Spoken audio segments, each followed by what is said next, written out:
오늘 본문 이 사무엘서는 한나라고 하는 한 여인의 이야기로 시작이 됩니다. 한나는 난임을 겪고 있는, 그래서 아이가 없는 여인이었죠. 그러다가 이제 나중에 아이를 얻게 되는 겁니다. 근데 성경 전체를 볼 때, 또 이스라엘 민족사를 볼 때 이 한나라고 하는 여인은 한 사람을 가르치는 게 아니에요. 한나가 의미하는 건 누구냐면 바로 이스라엘 민족으로 의미하는 거예요. 한나가 겪었던 난임이라고 하는 그 아픔은 한 개인의 아픔을 얘기하는 게 아니라 이스라엘 민족이 겪었던 아픔을 이야기하는 거예요. 그 아픔이라고 하는 건 뭐냐? 열매가 없는 삶인 거죠.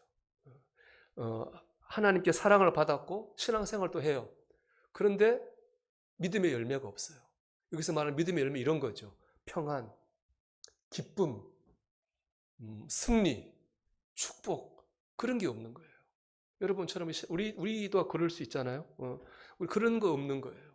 그게 바로 그 한나가 말하는 아픔이고, 실제로 이 사무엘상 이전에 사사기나 룻기가 전하는 이스라엘 민족의 현실이 그렇습니다.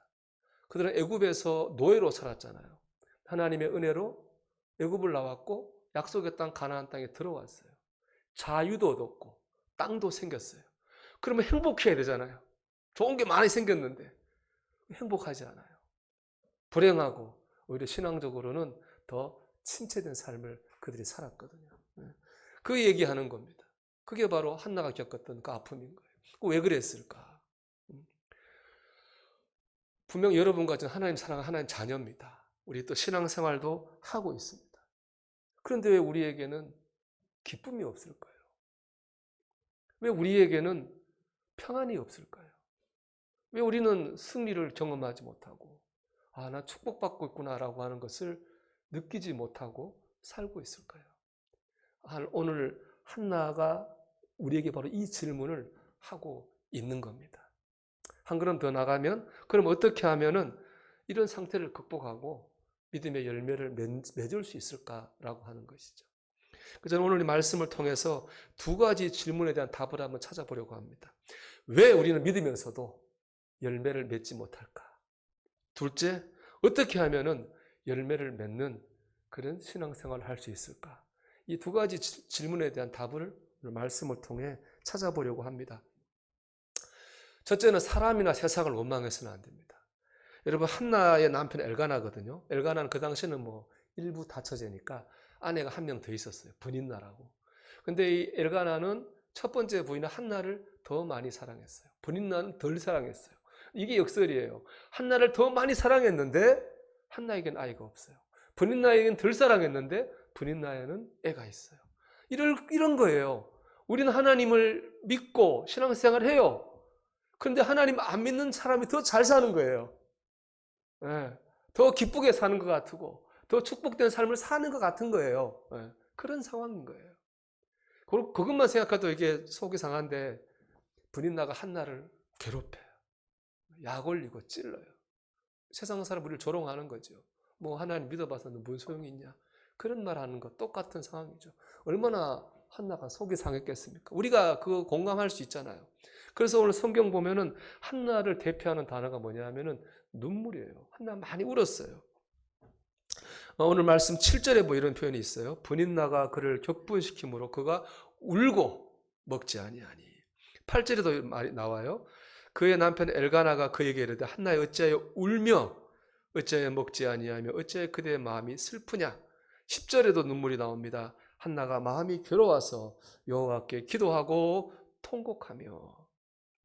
울 수밖에 없는 상황이죠. 분명히 하나님 사랑은 내가 받고 있고 신앙생활은 내가 하고 있는데 오히려 나는 기뻐하지 못하고 있는, 세상 사람보다 더 평안하지 못하고 있는, 세상 사람보다 불행하다고 느끼고 있는 그런 상황이니까 울 수밖에 없죠. 그런데 여기서 중요한 게 있어요. 한나는 울기는 했지만 원망하거나 불평하진 않았어요. 그런 말이 없어요. 한나는 울기는 했지만 세상을 원망하거나 사람을 향해 불평하지 않았어요. 왜 그랬을까요? 한나가 착하니까? 그럴 수도 있겠죠. 하지만 오늘 성경은 그런 얘기 없어요. 오늘 성경이 말하는 한나가 울지 않았던 이유는 하나예요. 한나가 원망하거나 불평하지 않았던 이유는 하나예요. 뭐냐? 그래봤자 소용이 없기 때문에. 세상을 원망하거나 사람을 향해 불평해도 소용이 없어요. 그런다고 해서 열매 맺지 못하는 문제가 해결되지 않아요. 왜냐? 열매 맺지 못하도록 막고 있는 것은 사람도 아니고 세상도 아니고 하나님이시기 때문입니다. 오늘 말씀 5절이죠. 여호와께서 그에게 임신하지 못하게 하시니. 6절입니다. 여호와께서 그에게 임신하지 못하게 하심으로. 하나님이 맡고 계신 거예요. 사람이나 세상이 맡고 있는 게 아니에요. 하나님이 맡고 계시기 때문에 그 열 수 있는 분도 하나님밖에 없는 거죠. 나중에 한나가 아기 가지거든요. 그리고 하나님을 찬양하는데 2장입니다. 그때 이런 고백을 한나가 해요. 여호와는 죽이기도 하시고 살리기도 하시며 솔에 내리기도 하시고 거기서 올리기도 하시는도다. 여호와는 가난하게도 하시고 부하게도 하시며 낮추기도 하시고 높이기도 하시는도다. 여러분, 매는 분이 하나님이고 푸는 분도 하나님입니다. 세상이 매고 사람이 매는 거 아니거든요. 그렇기 때문에 세상이나 사람을 바라볼 필요도 없고 그거 붙잡고 매달린다고 해결될 일도 없는 거죠. 우리는 오직 하나님을 바라보아야 됩니다. 이스라엘 민족이 그렇게 믿음의 열매를 맺지 못한 이유도 여기 있는 거예요. 하나님이 푸시고 하나님 매시는데 하나님을 바라보지 않고 세상을 바라보는 거예요. 사람의 방법을 생각하는 거예요. 그러다 보니까 거기서 헤어나오지를 못하는 거죠. 그 대표적인 게 왕이라는 제도입니다. 이 사무엘서 생기기 전까지 이스라엘은 왕이 없어요. 다른 나라는 왕이 있어요. 왜 이스라엘 왕이 없느냐? 왕이 필요 없죠. 하나님 왕인데요. 왕이신 하나님을 바라보면 되는 거예요. 근데 이스라엘 백성은 왕이신 하나님 바라보지 않았어요. 그들은 다른 나라의 사람 왕을 바라봤어요. 우리가 이렇게 어렵게 못 사는 것은 우리를 이끌어줄 왕이 없기 때문이라고 그들은 생각했습니다. 그래서 끊임없이 원망하고 불평하면 왕을 요구했어요. 그래서 하나님 왕 그래 해라고 했어요. 그게 바로 사무엘서에서 왕이 세워졌거든요. 결과가 어땠을까요? 이스라엘에 왕이 굉장히 많았습니다. 왕이 많았는데 그 왕들이 중에서 좋은 왕은 5명도 안 됩니다. 서로 왕들이 매일 싸웁니다. 왕들끼리 싸우다 이스라엘이 남과 북으로 갈라졌습니다. 거기서 서로 왕권을 차지하려고 끊임없이 쿠데타가 일어나가지고 피가 마를 날이 없어요. 나라가 잘 되겠습니까? 결국에 586년에 주전 586년에 바벨론에 멸망당했습니다. 이스라엘의 왕정은 실패로 끝나고 말았습니다. 왕이 없어진 게 아니라는 거예요. 왕이신 하나님을 바라보지 못해서 진 겁니다. 세상이 문제가 아닌 거죠. 사람이 문제가 아닌 겁니다. 하나님을 바라봐야 됩니다. 그렇기 때문에 우리는 열매 맺는 신앙생활을 하려면요, 하나님과 나와의 관계에 집중해야 됩니다. 원망 불평 안 한 한나가 대신 뭐였느냐? 기도했거든요. 근데 한나의 기도에 보면 우리가 주목해야 될 표현이 하나 있습니다. 우리 1장 11절 말씀인데요. 상반절인데, 소나 이르되 만군의 여호와여 만일 주의 여종의 고통을 돌보시고 나를 기억하사. 이 기억하사라고 하는 단어가 히브리어로 자카르라고 하는 동사인데 하나님께서 똑같은 단어를 써서 응답하신 그런 말씀이 있어요. 1장 19절 하반절인데요. 엘가나가 그의 아내 한나와 동침하매 여호와께서 그를 생각하신지라. 이 말이 정말 아름다운 말입니다. 여호와께서 그를 생각하신지라. 하나님이 한나를 생각하시니까 응답을 받았거든요. 사사기도 마찬가지거든요. 이스라엘 백성 하나님이 막 부르짖거든요. 그때 여호와께서 그들을 생각하신지라. 그때 응답의 역사가 나타났거든요. 하나님 우리를 생각하시면 응답의 역사가 나타납니다. 오늘 하나님께서 여러분을 생각해 주신 은혜가 임하기를 축복합니다. 이 생각한다는 단어가 바로 자카르입니다. 그러니까 이런 거예요. 한나가 기도한 하나님 나를 생각해 주세요. 기도한 거죠. 하나님 응답하신 거예요. 너를 생각하였다. 이건 단지 내가 원하는 거 얻었다는 기쁨이 아니에요. 하나님이 생각해 주세요. 내가 생각하였다. 하나님과의 관계의 문이 열린 겁니다. 하나님의 관계가 뜨거워진 겁니다. 하나님과의 관계가 회복된 겁니다. 여러분, 우리가 언제 기쁨을 누립니까? 언제 평안한가요? 언제 승리와 축복을 체험하나요? 하나님과의 관계가 뜨거울 때입니다. 하나님과의 관계가 온전할 때입니다. 그럴 때 우리는 평안도 기쁨도 승리도 축복도 체험할 수 있습니다. 그리스도를 본받아 9장에 보면 순종과 복종인데요. 그걸 묵상하면서 제 삶을 돌아보는 그런 구절이 있었어요. 이 구절인데요. 자신의 뜻을 따라 이렇게 보고 저렇게 보아도 안식을 얻을 수 없고 하나님께서 당신이 세우신 권세 앞에 겸손히 복종할 때에만 안식을 얻을 수 있습니다. 자신을 처해 있는 위치나 신분을 바꾸면 행복해질 수 있을 것이라는 거짓말에 많은 사람들이 속아왔습니다. 이렇게도 해보고 저렇게도 해봐도 안식 얻을 수 없습니다. 위치를 바꾼다고 행복해지지 않습니다. 이 말이잖아요. 참 제 자신을 돌아보게 됐어요. 저는 이제 강화도에서 목회 처음 시작할 때 나 거기 평생 있을 거라고 생각했어요. 평생 장애인들 또 어려운 노인들 돌보면서 살리라 그런 결심했어요.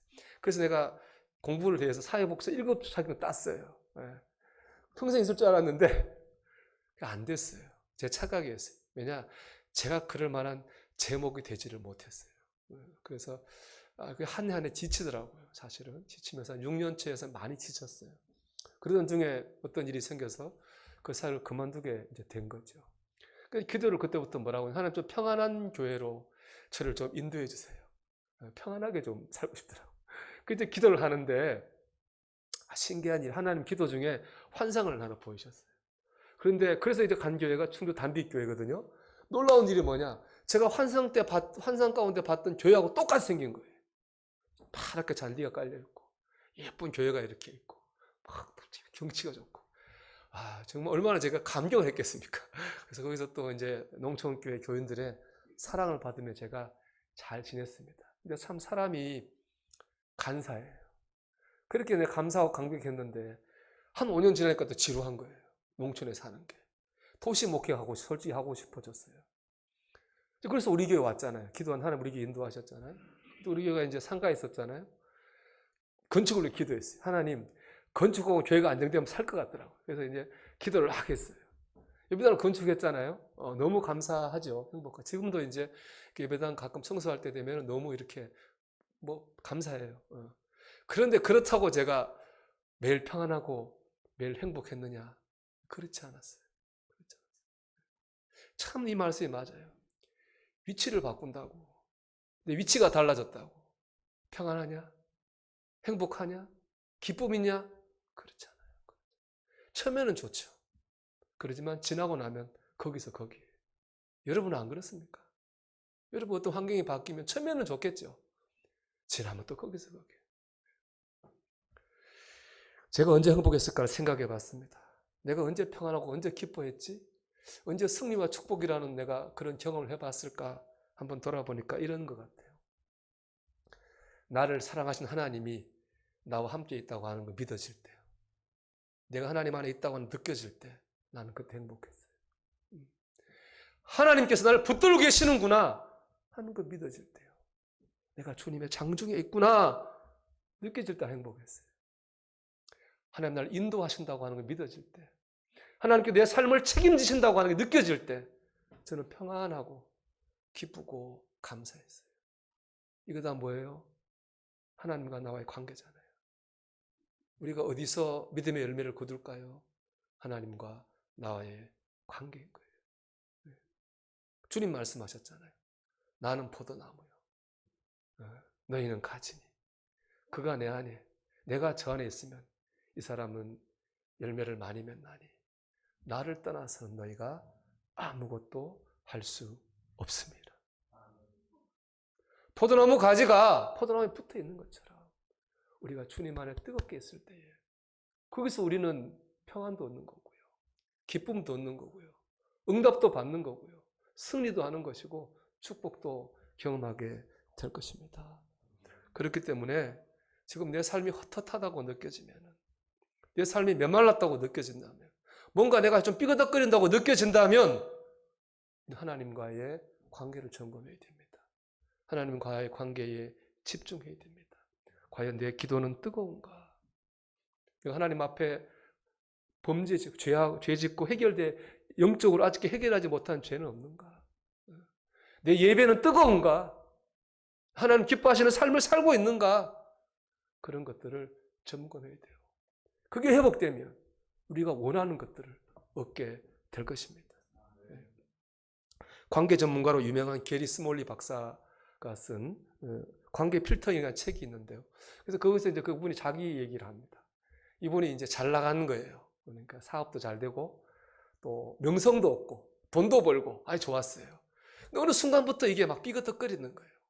아내하고 관계도 안 좋아지고 자식하고도 소원해지고 재정적으로도 어려워지고 뭔가 안 맞아요.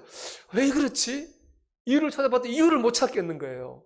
나도 별 문제가 없는 것 같고 답을 모르겠는 거예요. 그렇게 찾다가 그 어느 날 문득 깨달은 게 있어요. 자기가 성공을 할 그 순간부터 내가 했다고 생각을 한 거예요. 그전에는 작은 일도 하나님께 기도하면서 물어가며 갔거든요. 어느 순간부터는 큰 일도 내가 다 결정을 하는 거예요. 삶의 중심이 하나님에서 자신으로 바뀌게 된 것입니다. 깨달았죠. 아, 하나님과 내 관계가 어그러졌구나. 그때부터 그는 이제 하나님과의 관계를 회복시키는 작업을 합니다. 두 가지 하는데요. 첫째는 매일 아침에 꼭 기도했어요.